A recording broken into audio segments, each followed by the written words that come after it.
Yes, people, welcome back to Albert JTV Live Stories Part 4. But before we get into it, ladies and gentlemen, let's hit the intro.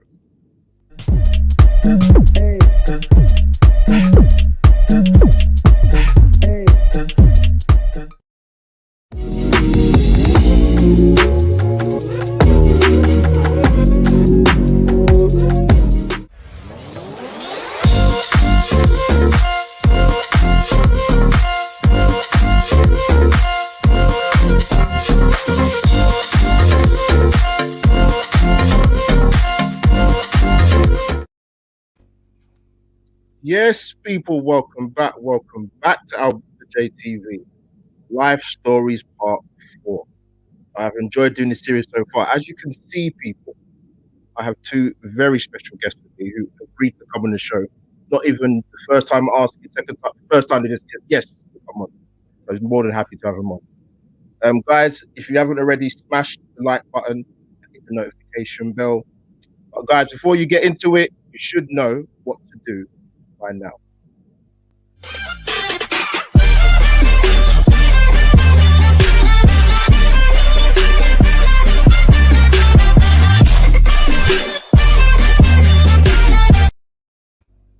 And there you have it.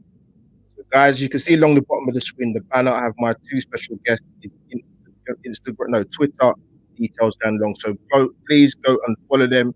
If you haven't done it already, what are you waiting for? And the link in the description for their channels is in the bio. So if you haven't subscribed already, go and do it right now. You can multitask. And before you guys ask, yes, I've subscribed to both their channels. So I wouldn't tell you to do something that I haven't done already. But with further ado, big up the guys in the chat. Gooner Souls is already in there. Go on, my brother. So yeah, I've got special guests. First I'm going to introduce is Everton Rose. Rose, thank you for coming on the channel. Where can the guys find you? And massive respect to what you're doing on your channel as well. So I'm Everton Rose on YouTube. On Instagram, it's Everton__Rose, and on Twitter at Everton Rose YT. People go and check it out. She's had some big guests on the channel. KC, aka Lee Judges, has been on there. Rose is not messing around, man. Not messing around. Now, further ado, I'm going to introduce. Before I introduce you, Holly, I had to get special permission from the Arsenal YouTube community. Even after this live stream, I'm gonna have to go into witness protection to get a Tottenham fan on this channel. But it's all good. It's all good, Holly. I'm glad you agreed. We've had a couple of bit of banter in our sort of DMs, but it's all good. Thank you for coming on, Holly. Where can the guys find you? Well, thank you for inviting me on. Like you said, we had to kind of have a little bit of a discussion before this all started, but there we go. I'm here now. But yeah, you can literally just find me at Holly Akbar on everything, basically. I thought I'd try and keep it nice and simple. Then I realised my surname was a bit of a mess. But regardless, you can literally find me on everything at Holly Akbar. I'm glad you did say that because I was tempted to ask you, how the hell do you say your surname? But it's quite easy. It's fine. It's fine. Yeah, big up the people in the chat. Like I said, smash that like button straight away. But no, guys, I'm glad to get you on for live stories. It's a bit different. Obviously, I might touch on Arsenal a little bit, obviously, because I'm a gooner, but I'm a gooner in pain, like many others, but I'm a gooner at heart. But I want to sort of ask you guys to kick off. In terms of your respective clubs, Tottenham and Everton, I'm going to kick off with Rose. What was sort of your expectations at the start of the season? Before you ask that, I'll give you a bit of context. Obviously, you got in Carlo Ancelotti last season. I think you finished in 12th, I believe. Was you happy with the transfers in terms of ingoings and outgoings? What was your thoughts? So in terms of this season, I think I was happy with the incomings. I mean, when you talk about James Rodriguez being an Everton player, when you've had Morgan Schneiderlin and Cenk Tosun and Nias, I'm like, okay, this is a good start. But in terms of outgoings, I wasn't really happy because we have so much deadwood at the club. Mo Besic, Yannick Bolasie still have contracts and they're still going out on loan. And so there's still work to be done. In terms of expectations for the season, for me, it was all about a trophy. We got knocked out in the quarterfinals by both Manchester clubs. We're still short. We can't compete with those clubs. And yeah, it sucks. And so now it's just about finishing as high as we can. But with teams like West Ham and Leicester, I'm a little bit fearful for Everton right now because we're 8th. Those lot across the park have got their form back together, and we were only above them for a really short time. And I think anything better than 12th is a good season for us, because we are a mid-table side. Like, Carlo Ancelotti, I think, is overachieving with these players that he has. We made some good signings, but there's still a long way to go. We need a big summer ahead if we're going to compete for the top 6 next season. I'll tell you what, Arsenal, we know about big summers, Rose. Trust me, don't worry about that. But I want to ask you, Rose, quickly. Was you happy with obviously James coming in? You had Doucouré coming in. Alan came in, because it was like, from my point of view, it was obviously not connected with Everton, and you are actually the only Everton fan I actually know outside the YouTube world and YouTube world. So it's like, I'll pick your brains a bit later. But I mean, I'll be honest, I wanted Doucouré at Arsenal. I know a lot of Arsenal fans on Twitter, well, you know, we've got Xhaka, you don't need this, but I was like, no, like, 27 years old, Premier League experience, 27 million, no brainer. We don't have that profile player at Arsenal, but obviously he's out for quite a long time. But yeah, was you happy with the signings that you brought in?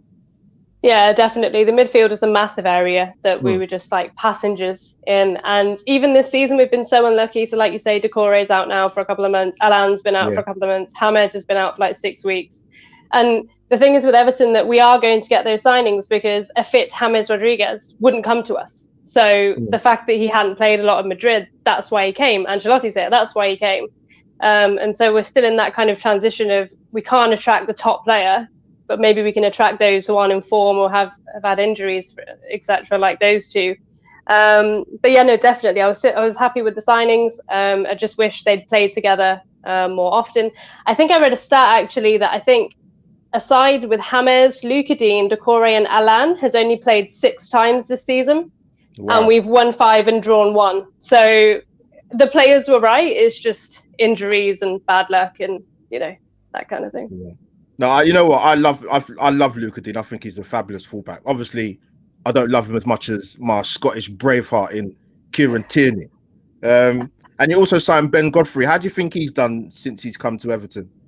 He is a unit. Like, I genuinely think he could be anything. Like, if he stays fit, stays at Everton, hopefully. And I think he's just got everything. His pace, his awareness. He's like 22. He was 20 million, and it looks like an absolute bargain. So, yeah, no, he's a real one to look out for in the future. Yeah, you know what? That's some of the crop of players that played for Norwich last season in the Premier League. I was like, you know what? I would take some of them in a heartbeat, but unfortunately, in my opinion, obviously I can't speak for every Arsenal fan, there's a snobbish attitude that's set in if the player's not from a sexy Spanish name or Latin name, then some of the Arsenal fans are just not interested. They're not.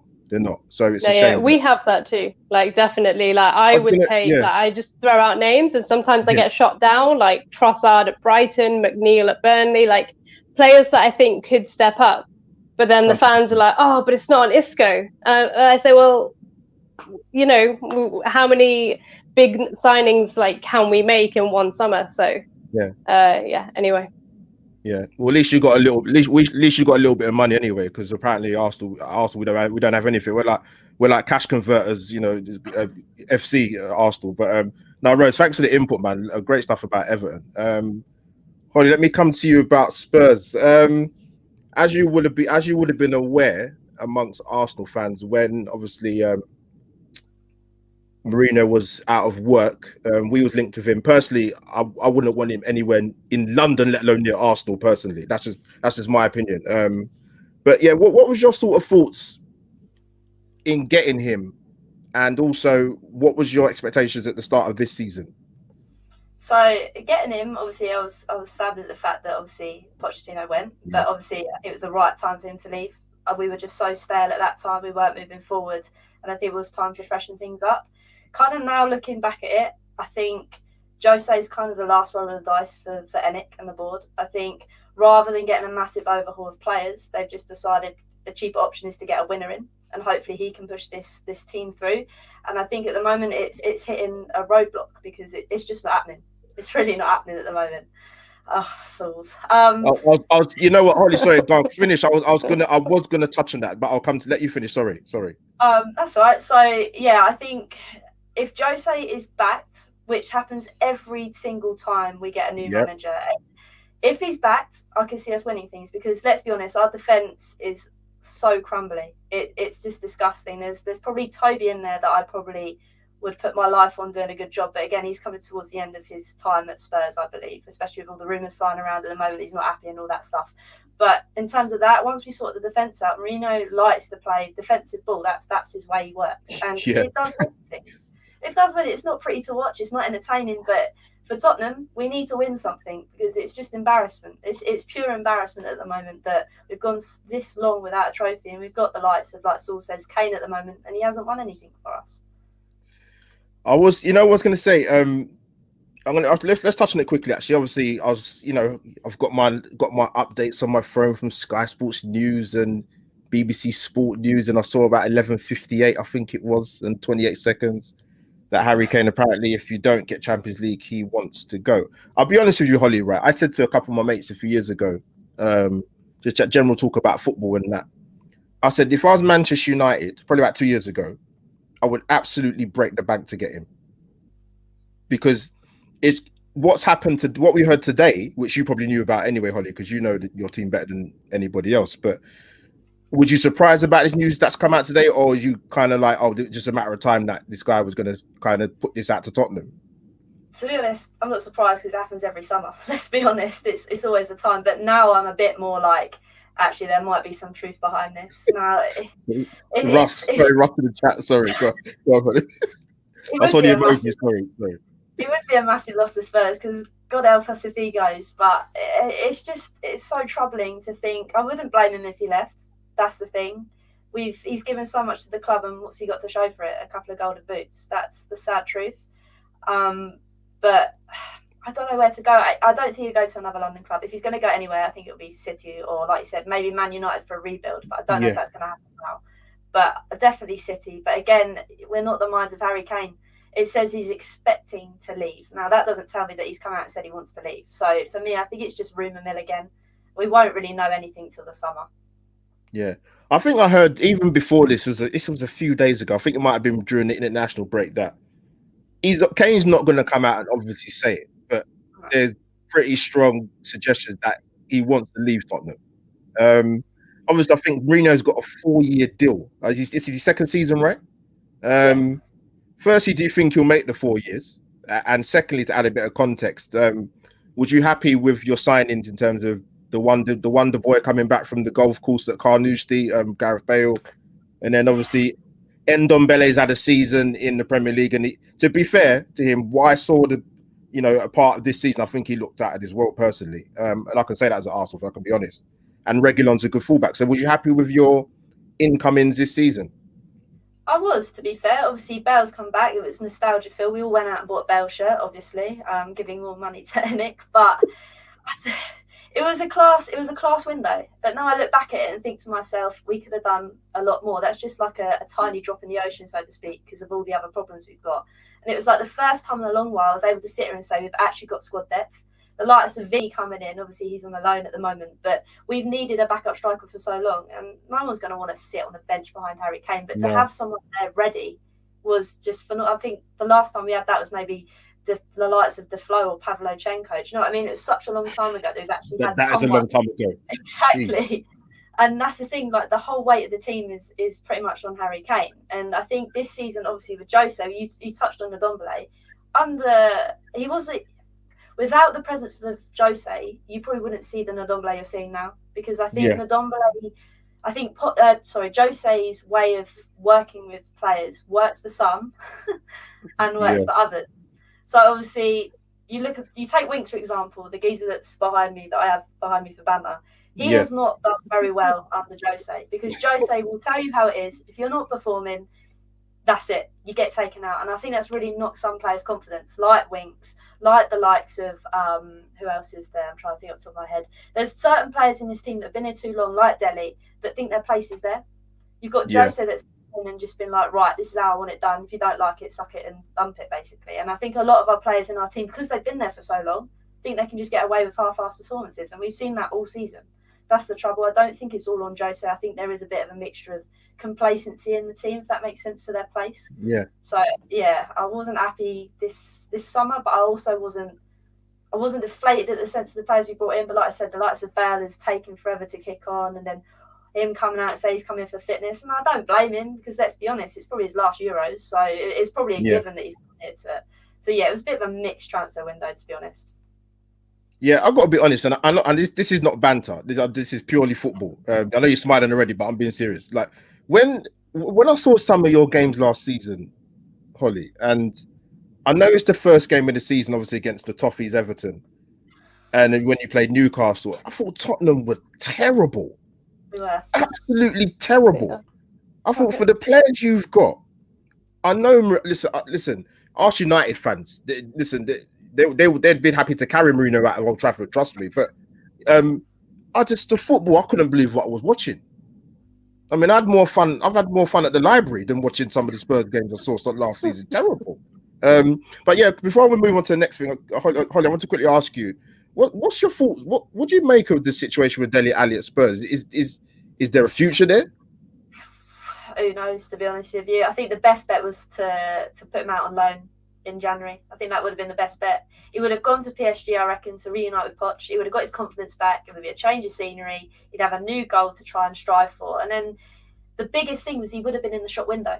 At the moment, he's not playing games and nobody's going to want him. So his price and his value is going to go down. I know he's English, which probably helps with the selling aspect. But again, he's sat on the bench. He's not doing anything. So I think for me, he needs to go, I think. And as bad as this sounds, you look at the likes of Liverpool when they sold Coutinho. It was a massive shock. But look with the money and what they brought in after selling it. So I think for us, Dele is kind of that player that we need to take a risk on selling, I think. Okay, cool. No, good, great insight. Even though you're a rival, but it's cool, Holly. We're cool. Rose, I want to come to you. Sorry. So in terms of obviously asking the original question about what are your expectations, what have you made of Everton this season so far? So inconsistent. Like the thing is, it's always ifs with Everton. Some of the games that we've lost this season, so like you mentioned, we've beaten Tottenham, we've beaten most of the top six, mostly away and some of them at home. And yet we've let Newcastle do the double over us. We've been beaten by Fulham at home, Burnley at home, Leeds at home. Who am I missing? Probably missing loads. West Ham at home. Like our home form has been terrible. I think we've won like 4 or 5 home games. And I know without fans it's different and everything else.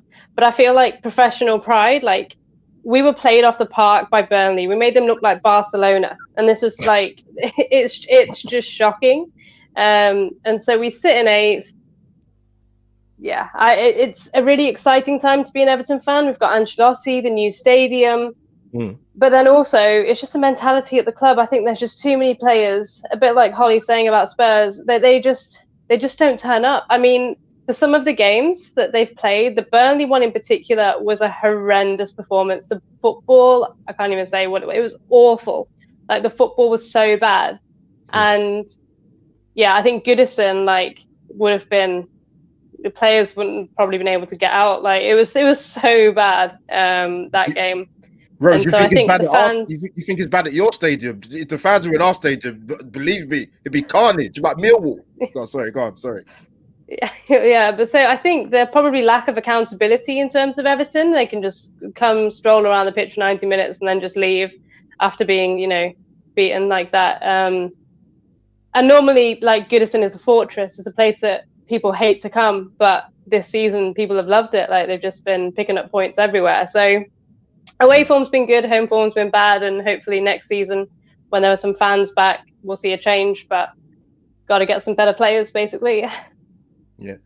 Would you say that's partly due to? And I'm not saying it as an excuse, because I think every club can say it this season. I think the fans not being there and just the way the season's happened in terms of some of the results in the league this season have been absolutely nuts.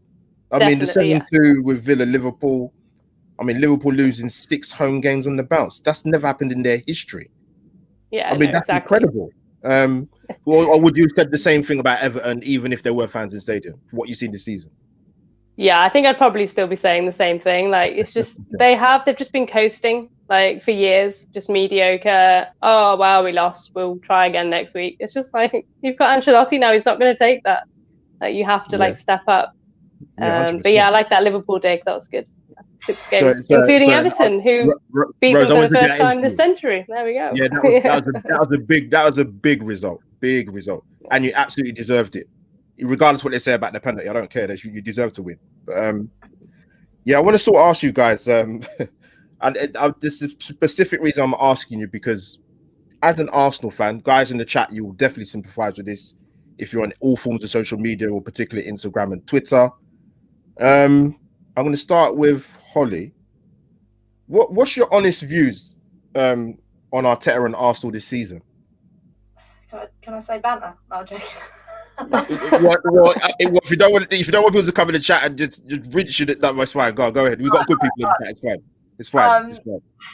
It's difficult because I feel like you're on the start of a journey of a turning point. As much as that sounds, you've kind of fallen from grace and you're trying to work your way back up. If that makes sense. Obviously, I know you're below us at the moment, but we haven't played particularly well this season either. And like you say, I know not all teams have played. We all three of us, our teams haven't been consistent, let's be honest. And I think that's the theme throughout the whole league this season.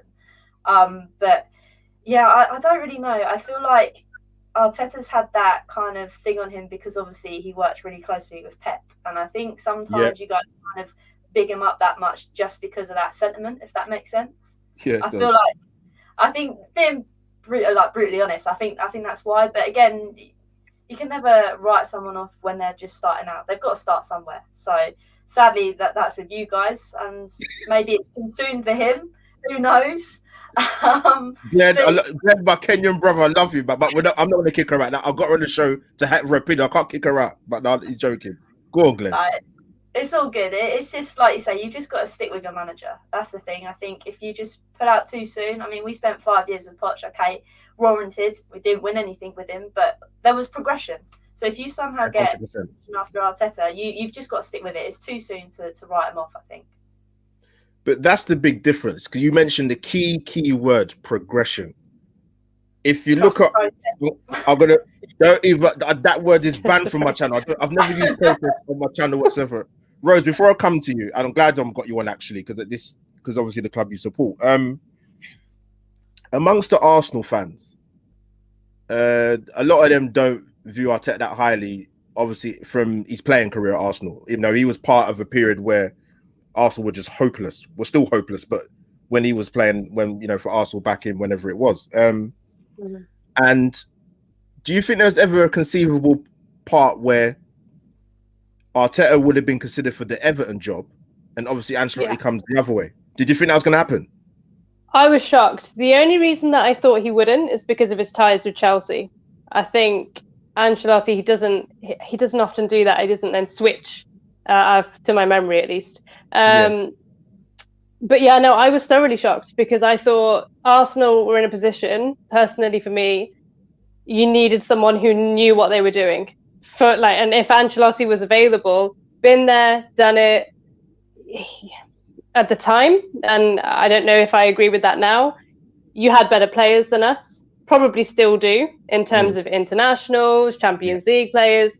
And I thought, right, he'll go in there, steady the ship, top four. We'll get Arteta because it's a project and a rebuild. And he spent longer do you know what annoys me about Arteta? He spent longer at Everton and he played better at Everton, but, kissing the badge in front of the fans, and he started getting sworn at. And I was like, what are you doing? You're like ruining your relationship with Everton. You're like first team. Fair enough. Like he likes Arsenal more clearly, but I didn't, some fans just didn't want him after that because our fans don't tend to forget. We can hold a grudge against you. I mean, Ross Barkley still gets called a rat 3 years on his Instagram posts.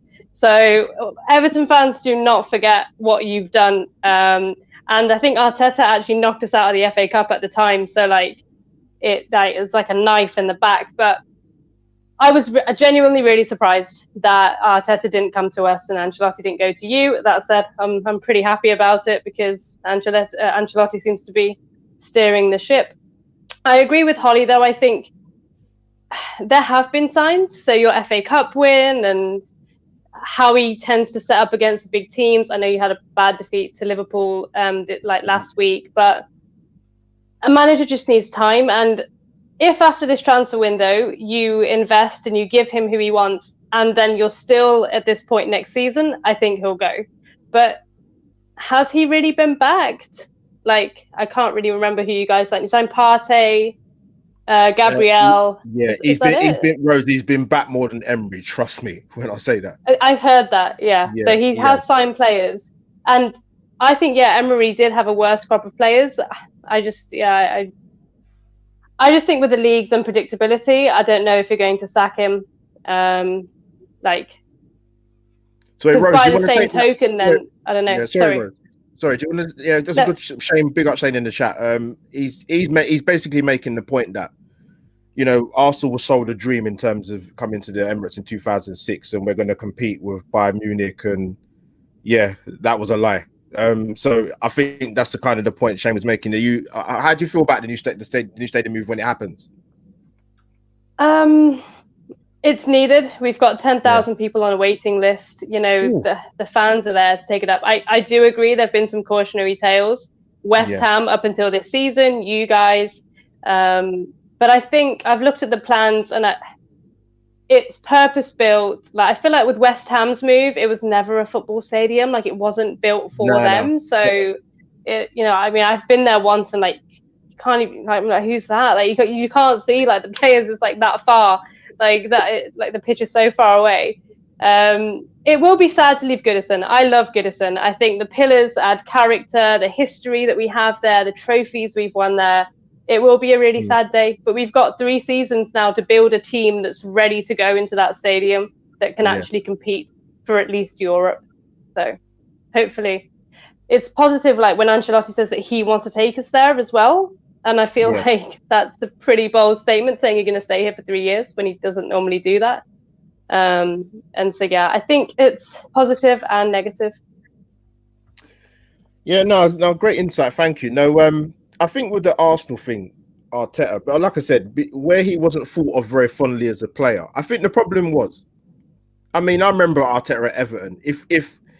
If Arsenal got the Arteta before the ACL, I think he would have been thought of a lot more highly than what he is when he was played at Arsenal. The problem we've got with Arsenal is that, and yes, stats are not everything, but they also don't lie, man. We've won the same amount of games as we've lost this season. West Ham could finish above Arsenal for the first time in over 35 years. We have, I think we have the least. They did a comparison with Emery, Arteta, and Arsene Wenger, 50-game comparison. And the thing that stuck out the most for me is the least amount of goals we scored. Now, people talk about the defensive structure. I agree in terms of when we play the bigger teams, we look a bit more sound. But just because you defensively set up in a way to be a bit more structured doesn't mean you're good defensively. Yes, at some stage of the season, we were second or third best defensive record in the league. We have gone 14 games consecutive without a clean sheet. 14. So the problem we have on sort of social media, the guys will agree with me in the chat, and people watching this now probably on Facebook Live or whatever.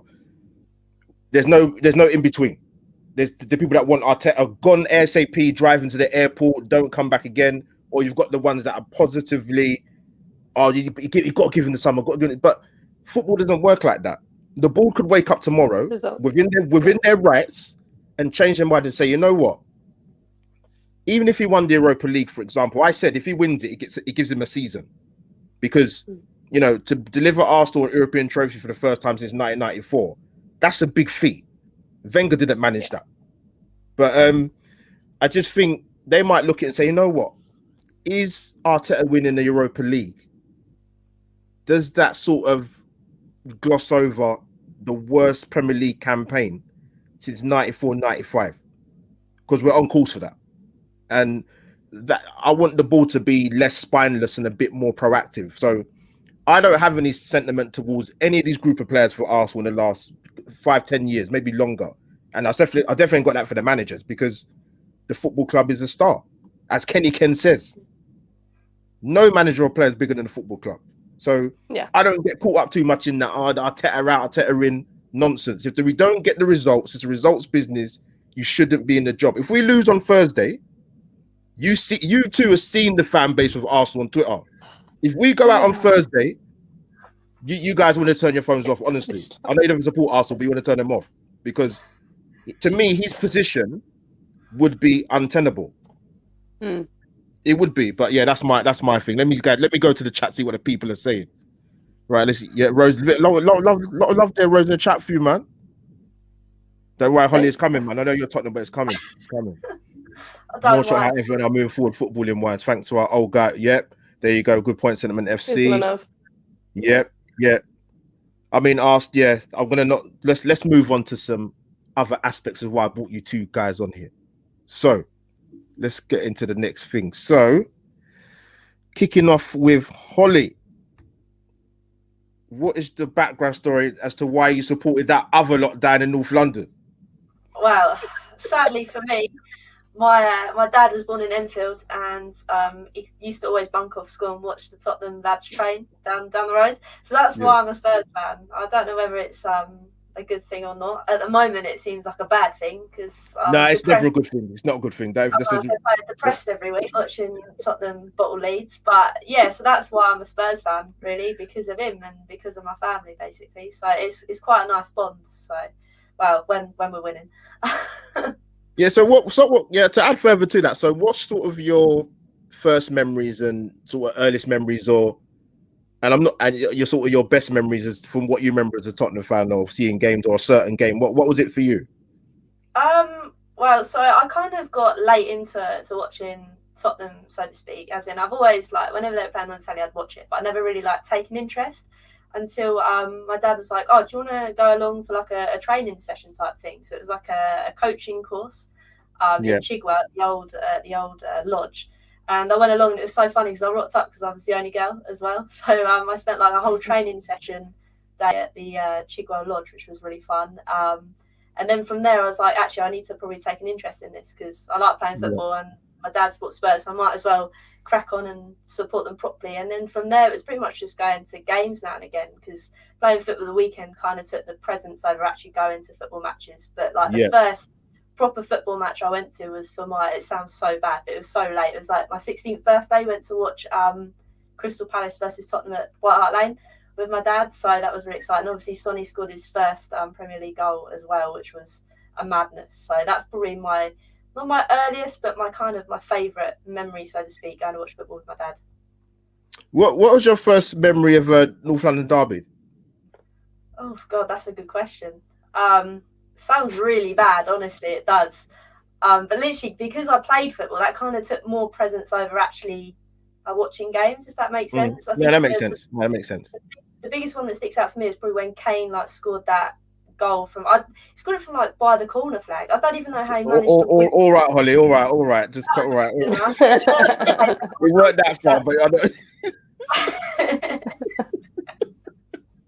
But Holly, I said to you, I've heard rumors you're like the Lionel Messi of Eastleigh, so you come with a good reputation. Well, yeah, I suppose the stats will talk for itself, I suppose. Don't be modest, Holly. Don't be modest. So, now, big up to the guys in the chat. Like I said, before I come to the roast, smash the like button and go and subscribe to my fantastic panel. Don't matter if they don't support Arsenal. Go and support the cause, man. Footballing community, as I keep on saying. Big up Megan in the chat. Guna Souls is there. The Arsenal Lounge Sentiment FC. The chat's lively. I got to keep up, man. Georgina's in there. My Cornwall bestie. Come on, girl. So, Rose, same question to you. Like I said to you before you answer it, I don't know too many Evertonians, to be honest with you. So to meet you is a pleasure. So yeah, how did the journey sort of start for you, being an Evertonian? I think a lot of us just must enjoy suffering and having a really loud big brother that's more successful and more trophies than us. I don't know what we're doing. So my story isn't the typical my dad did, so I had to suffer as well. That's not why I quote chose. So I was born in Liverpool, but I was raised in the Midlands. So Liverpool is my birth town and Coventry is my hometown. My dad is a Coventry supporter, been going since the 60s. They had 3 relegations since I was born. I used to go with him quite a lot.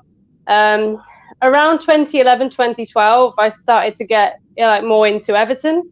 I think it was those like Moyes teams. Like you see what he's doing at West Ham now. He pretty much did that for year on year at Everton, and I liked how Everton were like the underdogs against like the Man Uniteds and everything, but we'd always put up a fight, even though we had a lack of ability compared to their sides at that time.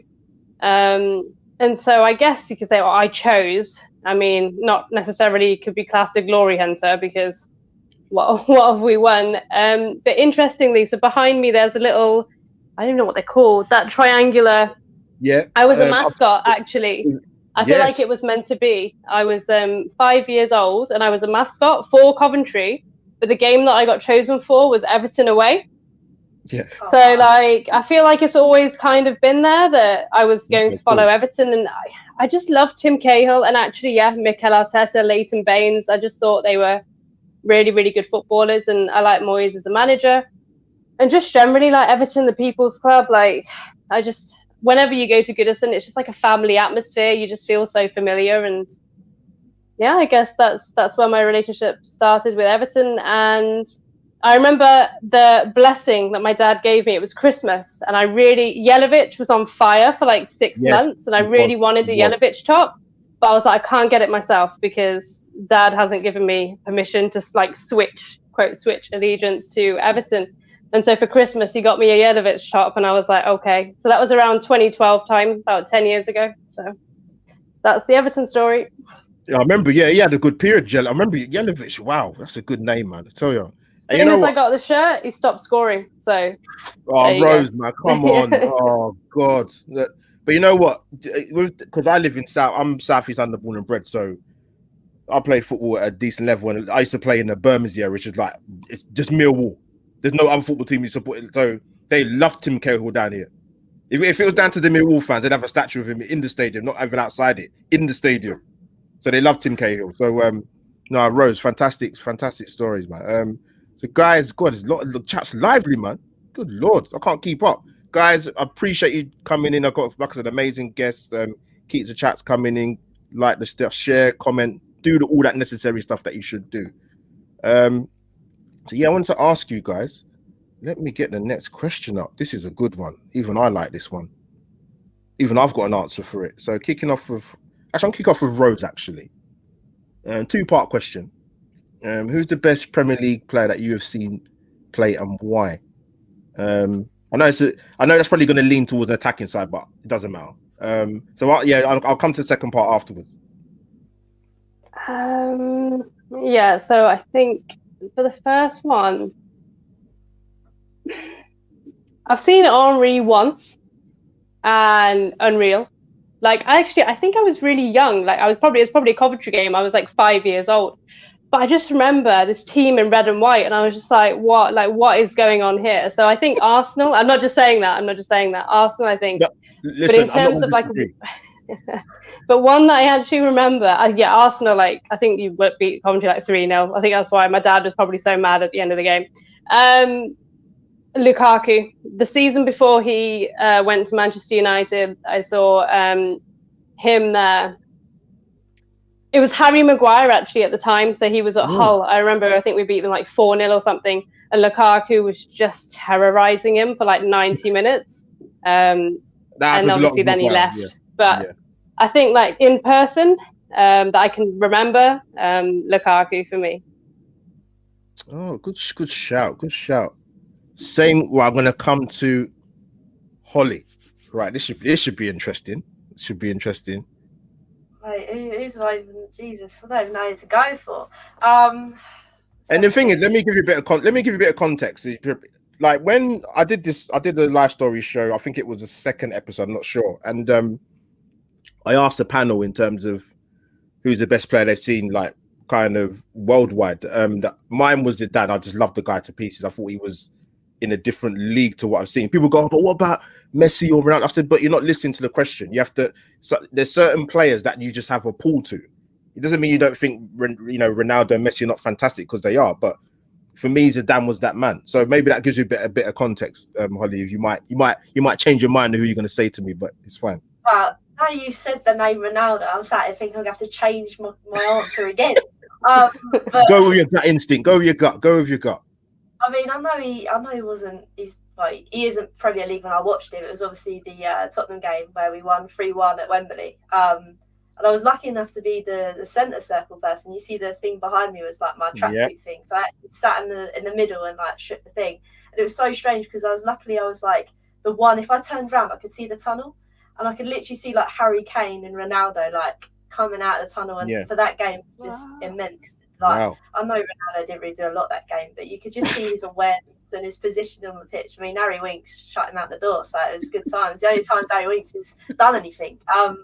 But yeah, for me, it'd have to be Ronaldo just because of his stature, basically. All the runs he makes off the ball, the positions he gets into, it's just insane. So yeah, Ronaldo, I think. Okay, right. So now to the second part of the question. I don't even need to get it up on screen because hopefully you guys will come out with some fantastic answers. So I want to come back to Holly again. Your best ever Tottenham player you've seen? Best ever Tottenham player? It'd have to be either Bale. I'm not going to go with Kane because we just know what Kane is anyway. It'd have to be Bale or Sonny, I think. Bale or Sonny. Bale for me, when he was playing in that team, he literally carried the whole team on his back. Yeah, I mean, I saw some of these highlight reels of goals. I'm like, you know what? Even as an Arsenal fan, I'm like, you know what? Their goals are quite tasty, to be honest. I know. I don't even know how he managed it, man. He was insane those couple of years. Yeah. And obviously, when the time came for him to move on, he still bossed it at Real Madrid as well. And it makes it even sadder the fact he's come back and we haven't seen the Bale of old. Now, I kind of knew that was never going to happen, but we've seen glimpses, but those glimpses haven't really filled me with a lot of joy, if that makes sense. But seeing Bale, oh my God, in those prime Tottenham days was just something else. No, look, like I said, I'm not with me. I'm not going to come and chat rubbish just because somebody's a rival. If somebody's a top quality player or top class, and like you said, that time I saw a highlights reel of the goals he scored for Tottenham and in his first spell. I'm like, Jesus Christ, man, this is serious. Some of the finishes were insane, and the standout game obviously was against Inter Milan. That's the game that signified the rest of his career. I mean, he absolutely destroyed Maicon that night. Maicon should have been retired from international duty, club duty. He was absolutely rinsed that night. Honestly, it's unbelievable. But Rose, coming to you, same question with Evertonian players. Who's the one for you that kind of stands out the most? For me, Leighton Baines. I think I could go Rooney, but do you know what? I think the first memory I have of Everton is actually watching that Rooney goal against Arsenal on TV. Like we don't go to Liverpool very often, and I just remembered like thinking, who is that? Like taking it down like that, and that goal, obviously, the rest is history. So Rooney didn't do it in an Everton shirt enough, so I can't go with him. But Leighton Baines, Sol Campbell, I've just seen that on the screen. I saw that. Leighton Baines, I feel so bad for Leighton Baines because no trophy. I mean, he was linked with the likes of Bayern Munich and Man United at the peak of his career.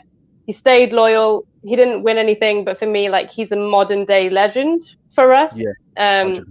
And if not a legend, because sometimes I don't like that word when they haven't won anything, but I think Baines is an exception for that because £6 million, 14 years of service, the highest, assists for a defender. That's it. And a wonderful effort. So yeah, just love him. He's an Evertonian, so yeah. Good shouts indeed. You know what, Rose, I'll be honest, there's one player who I wanted at Arsenal a few years ago. Seamus Coleman. 100% would have took him on. I would have walked to Goodison to bring this guy and play a right back for Arsenal. Yeah. Honestly, I thought and I'm not alone in that. I thought he was tremendous for Everton. So yeah, Seamus Coleman, massive plaudit to him, man. Very good career. I'll tell you what, I'm gonna say my best player. Now, people are gonna say, "Oh, being biased." It's not being biased. Let's get this guy on the screen because he deserves it. King, look at him.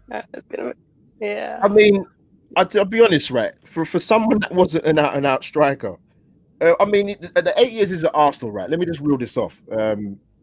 it's incredible, his goal tally in the seasons he was here. So, first season, 48 games, 26 goals. Second season, 53 games, 22 goals. Third season, 49 games, 32 goals. Full season, 56 games, 32 goals, no comps. Fifth season, the invincible season, 39 goals in 51 games. 30 goals in 42 the following season. 33 and 45 the following season after that. And then 12 and 27 in his last season. Absolutely phenomenal. And I don't even think it's even debatable. People can create content till they come out their ears. This guy was the king. Long live the king.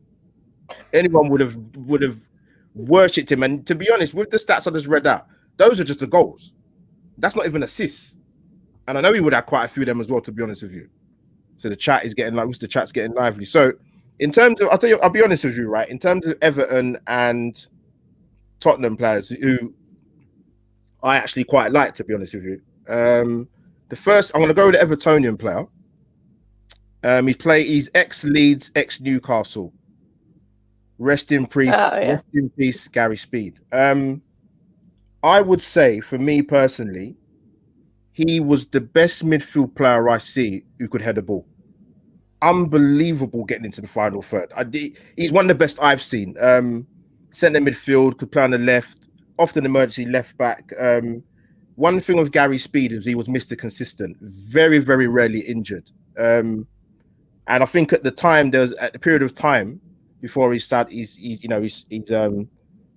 passing, is that he was, I think, only David James and I can't remember the other player had the most Premier League appearances more than him. So he played a lot of games. A fabulous footballer. Like I said, rest in peace, Gary Speed, man.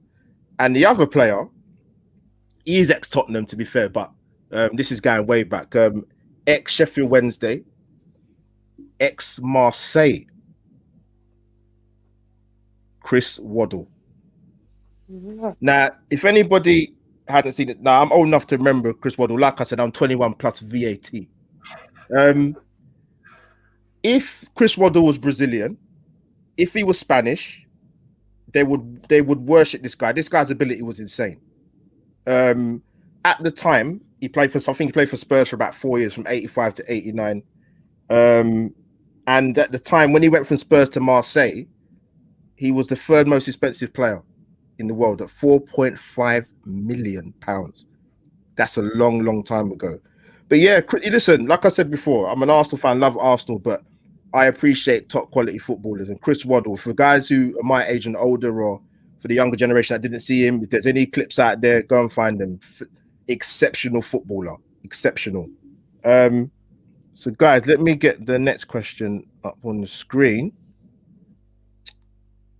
And I'm gonna come to Holly first, actually. Sweet. What made you want to create a football YouTube channel? What was the telling factors, or did you just wake up and just brainstorm and just immediately do a channel? So I used to play FIFA on Twitch. I used to just stream football FIFA on Twitch, which was literally just me playing foot champs or me shouting at the telly because some players not done what I want him to do, blaming my thumbs, this, that, and the other. And all the time, people just come in and ask me, because obviously with all my memorabilia behind me, people just ask me loads of football questions. And I sat there and thought, in actual fact, I don't actually enjoy playing FIFA. I would just like to talk about Tottenham. And then obviously with my Twitter and things, I'm very much in like the Spurs community on Twitter. And I was like, I might as well just make a YouTube channel and get people on to talk about it, because that's all I'm really doing, playing FIFA anyway. So that's kind of how I then made the transition. And since then, I've made so many good friends, like you guys and Rose. Like, I wouldn't have traded it in for anything. I think that's the thing. Like, it's just so nice to just talk to loads of different people about football. I think that's the thing. Okay, good answer. Good answer. I'm gonna get a bit more context, to a bit more meat on the bones. But same question to Rose. Yeah, what was the instigating? What was the facts as to what was the main thing that kind of got you into wanting to create a YouTube channel? Yeah, so I've been watching the likes of Toffee TV for years. Ped and Baz now nearly on 50k, and like they are the voice for Everton fans. But I wanted to create a community essentially, because like you say repeatedly, there aren't a lot of us down here, Everton fans, because a lot do just support the lot across the park, and I can't blame them because, why not? But when you're an Evertonian, like, you need someone to suffer with, like rejoice with when we do well, rarely, but you need someone to just talk this through and be like, what 100%. have we just watched? Or yeah. And so honestly, I wanted to start a channel maybe 5-6 years ago, but I guess I just wasn't ready. Like, I wanted to be in a settled career first, and before putting myself out there on YouTube. So that's why I started a couple of years ago now.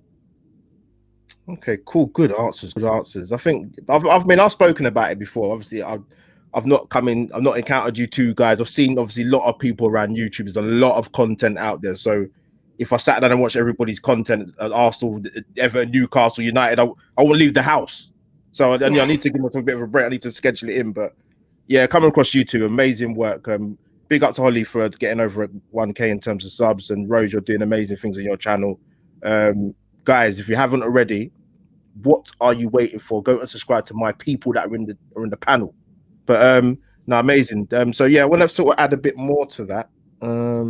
But before I do that, let me do some nostalgia. I'll get some footage up. So let's start with Holly, actually, because obviously I know you support a club where you're in the final on the 25th of April. I wish you well, a little bit. But we have to go back a long time before you won the trophy, unfortunately. So we're gonna go. So let's give you a little moment to just whet the appetite, Holly. So let me see if I can get this on the screen. Here we go. Bear with me, people. 2008, Wembley against Chelsea. Here we go.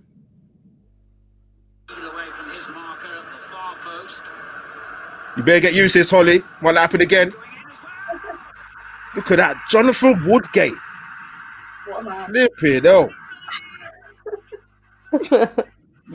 Look, Tom Huddleston, Robbie Keane, Aaron Lennon. Those were the days. They were, sadly. Berbatov, is that? It was Berbatov. It was. Berbatov. So Holly, just before we move on to Rose, how did that feel to see that, Holly? Because obviously it's been a while to get those kind of scenes again, in your system. Yeah, it has been a while. I think, God, how old was that? I think it was like, Jesus, how long ago was that? I think I must have been 2008. I think I was 11 or something like that. Like, I'm now 20. So my maths is probably really wrong. I'm now 23. That's all right. It happens. It's Saturday night. It's fine. So to think I was that young, and then I think I took that for granted, because obviously, apart from the Audi Cup, that is all we've won. Oh my God, you didn't go there. Please tell me that.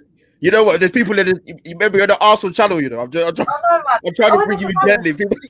I've got Harry Winks behind me. You really think I said that with pure conviction? Like, come on.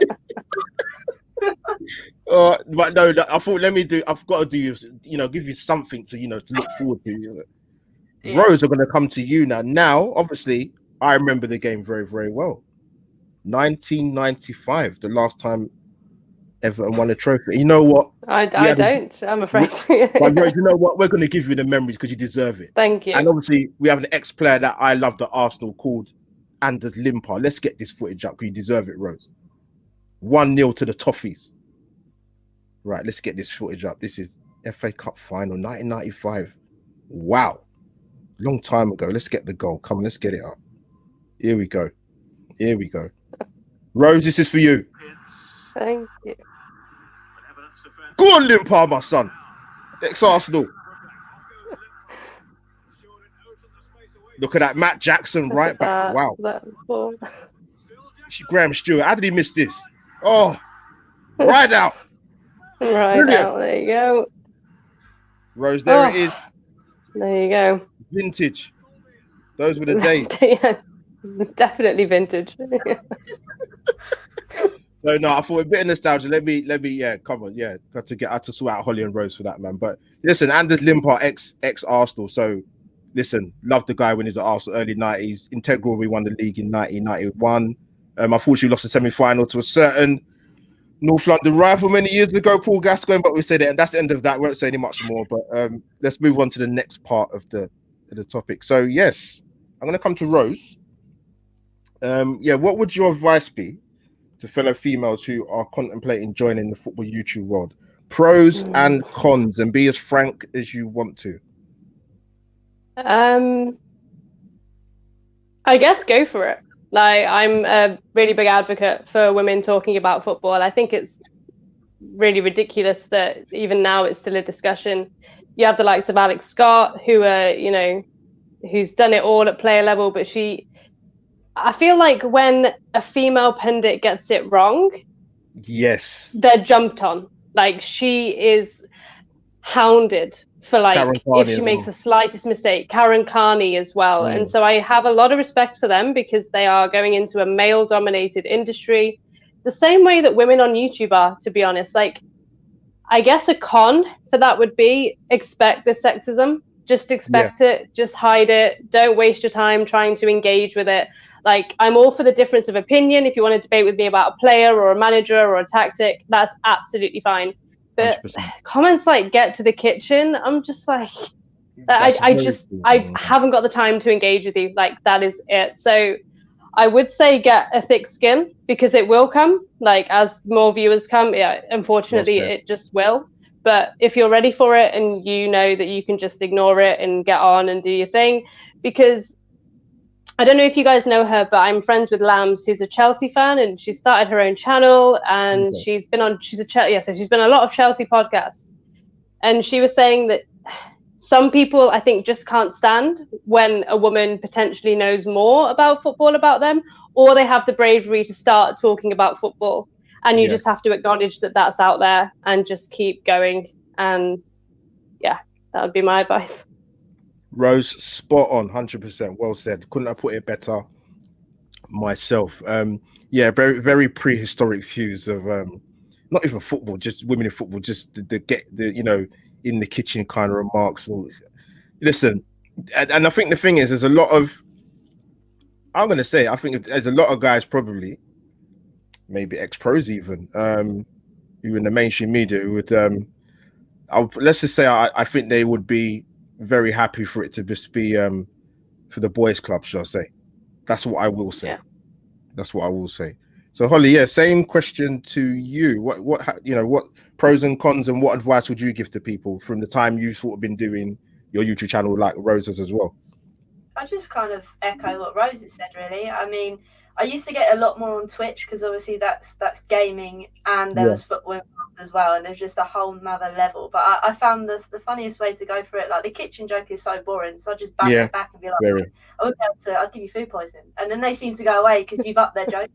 For me, that was just the kind of way I dealt with it. Like, someone would come in and mock your appearance, and I'd be like, mate, I look like Jimmy Bullard, I know who's laughing, you're not, because I look famous. Like, it was that kind of that banter, because I think as soon as you rise to it, in a sense that they get what they want. Whereas if you joke them back, they're like, oh, I'm not going to bother trying it because she's laughing it off anyway. I think that's kind of the main thing to just get. You're going to get it wherever you go. And I think playing football as well, you get that too.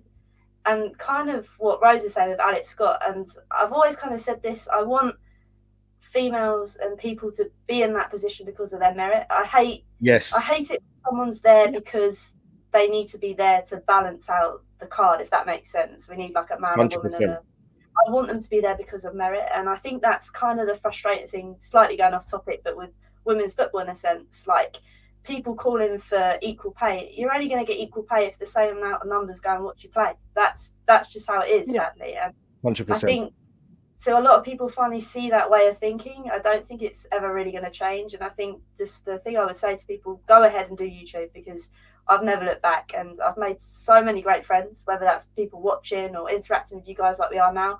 I wouldn't trade it in for the world. And just expect you're going to get hate, because everybody hates when they're jealous of something. So that's just like, go forward. Just go for it and love it, basically. Brilliant answers from both of you. You made a good point in terms of the jealousy aspect. I've only been doing YouTube since June last year, but big up to the guys in the chat, because I've had private conversations with a lot of people, male and female, particularly male guys that I content create with. But it's very, very, you pick up on things very, very quickly. and you guys probably wouldn't see my content too much just because of the different clubs you support, but I've been very, very 100% with, you have to be very careful who you work with. Do your due diligence 100%.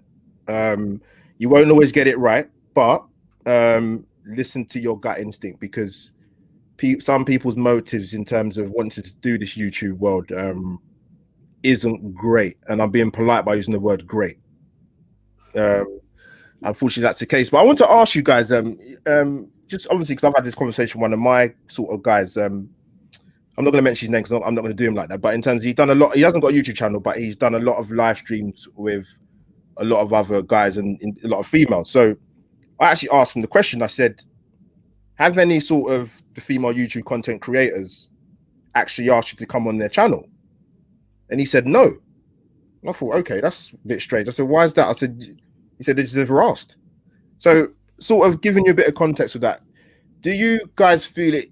Do you guys feel comfortable working with guys as well as women in terms of the work, or would you feel comfortable asking a guy to come on your channel or collaborating with guys? Because like I said, I can only go on the example that the person gave me, because I thought, well, he knows about football domestically and internationally.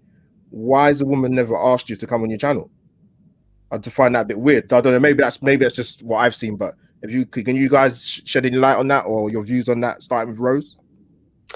Yeah, no, like when Everton play a team, I'm always looking for other fan channels to collaborate with. It doesn't really matter to me if they're male or female.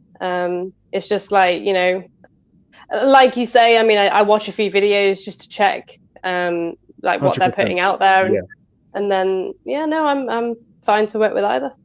No, that's cool. Yeah, same question to you, Holly. No, I just thought I'd ask, because it's just interesting that when I had the conversation with the particular guy I was having with, like I said, he does a lot of live streams with collaborates with a lot of females on the same stream, and I just thought it's weird that they've never asked you. Like, maybe they're not comfortable, or they prefer to work on their own, or maybe they looking for bigger fish in terms of bigger YouTubers, which I think is part of the reason. Personally, I'll put it out there. People might think I'm chatting shit, but you know, it is what it is. It is what it is sometimes. But yeah, Holly, yeah, what's your sort of thoughts on sort of what I've said and, you know, collaborating with, you know, both sides of the spectrum? I've always been on merit. Like I've always kind of said, it's dependent on your content, really. I mean, I know a lot of people from Twitter, so for me, it's just putting feeders out, basically. If you want to come on, I'm happy to have on whoever. Obviously, I had Mel on for the first one I did, and then I had my boyfriend Jay on for the next one, just because I wanted the first one to be like, I know these people really well. Whereas from then on in, like, just have on whoever, really. That's just kind of how it flows. I mean, I have no real preferences, I speak. Like I said, it's all on your merit and your work, if that makes sense. So if the vibe, it's all good. Guys, a lot of love for you guys in the chat, man. That's good. Yeah, I knew it'd be like that. And even though these support Everton and Tottenham, it's fine, man. It's fine. But no, guys, that was amazing, man. You guys have been giving me some great insight in terms of why you have the passion and love for your football clubs and your journey, supporting your clubs, and also, most importantly, your YouTube channels. I always say to people, like, for my mantra is be authentic and keep the haters at arm's length, and you should be all right. Because you can't, like you said, Rose, you make a good point. And I'm sure Holly, you agree. Like, you're gonna get haters, and jealousy can seep in very, very quickly. I've said to a couple of my boys, I said, things I spotted very, very early, I'm not gonna go and do people, but I said, you do your thing, do your channel, do your content, do your collaborations, and you'll see what I'm talking about. And if, you know, they'll say, you know, Albert, I see what you mean now. Not everybody's gonna want the best for you, man. That sounds really, really harsh, but it's true. Male or female, they're just not. Like I said, jealousy can seep in very, very quickly, in very small, minute ways, which you think that wasn't happening before. But I might have to give that a wide berth. But listen, people don't want to collab with me. I'm not going to sit there and cry. I've got because other people that want to collab with me, or I'm happy to do my own content. But like I said, for me, I'm not going to try and be something I'm not. I'm not going to put content out there for the sake of putting it out there. I want it to be credible. And I think that's the one criticism I would say of some content that I do see. I'm not saying that I sit on a higher level or a higher perch, but I want, as a viewer, I can take a step back and watch somebody's content and you know, want to feel engaged. It's not an easy thing to do, but that's why you rewatch what you should do. But you know, that's another story anyway. But no, but guys, before you know what, we've come to an end of the show. But before I let you guys go and plug your channels shamelessly, like I would do, I want to say to people two things. I want to thank the people in the chat and whoever's watching this or watch it on a rerun. Thank you for donating on my Just Giving page for my half marathon in August. It means a lot to me. It's a charity that's very personal to me, the MS Society, because my elder sister has it. And yeah, the support I've had has been wow. I mean, it's been a wow moment, to be honest. So I'll put the link in the description because people say, "Oh, but it's in the link is in the description." Okay, so if you've got any loose change down the back of your sofa or your bed or whatever, donate on my page. It's fine, and I'll put it along the screen anyway. And also as well, I just want to say big thank you to all of you, family and friends, the football community, Arsenal community. I've been very, very open, like I said, about life outside the YouTube world and losing my mum to COVID in the first lockdown. Obviously, a full year later, you know, the anniversary came up last week, Tuesday. Mother's Day, you know, anniversary, dad's, you know, visiting my dad's cemetery. And you know what? I didn't meet you guys a year ago, you know, the Twitter community and Arsenal community, but the love and support you've shown to me has been beyond anything that I could ever possibly imagine in my life, to be honest. So massive, I had to get that in because a massive, there's not everything you can tweet. There's too many words. So now massive respect to all you guys in the chat. And like I said, the Twitter and Instagram community have been, who've adopted me almost. So it's made this experience a bit more enjoyable in terms of YouTube and, you know, just trying to be strong and get on with the rest of life. So guys, thank you from the bottom of my heart. But before we go, people, just say your goodbyes and your virtual hugs or whatever in the chat. Holly and Rose, massive pleasure for you guys coming on. Like I said to Holly off camera, like I want to get guys on, you know, I'll check out the content and whatever, and you know, credible, and you know, I like to hear what they say. This is not a tick box exercise for me because I've got too much respect for both of you to, you know, not to do that to you. So big up to you guys, man, for coming on. Holly, where can the guys find you for your amazing channel?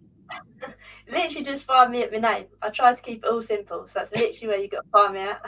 Like I said, that surname's a bit of a mess, but never mind. But thank you again, Albert, for inviting me on. I've really enjoyed this, and big yourself up, man. No, I appreciate it. Holly, I was joking about going into witness protection. That's obviously not going to happen because obviously you're a Tottenham fan, and you know, have to be careful and bring on, and you know. But the guys in the chat they was all right, man. They was all right. Banter aside, it was fine. But I wish you well for the 25th of April. Thank you. I'm gonna need it. Well, I didn't want to say that, but you said it.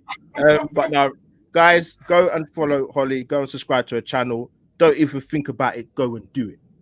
Rose, massive pleasure to finally meet you, of course. Because you know, as much as I like Instagram, I like to actually talk to people, believe it or not. So thank you for coming on and keep up the amazing work on your channel. Where can the guys find you? Yeah, so Everton Rose on YouTube. If you search that, it should come up. I'm on Twitter as well, is at Everton Rose YT, and Instagram Everton__Rose. But yeah, Albert, thank you for having me on. We've really enjoyed the chat as well. No, I've 100% enjoyed it. I will welcome you two back with open arms, honestly. Guys, the link is going along the bottom of the screen. As you know, I am the host. But before we go, you guys should know what to do by now, like I said.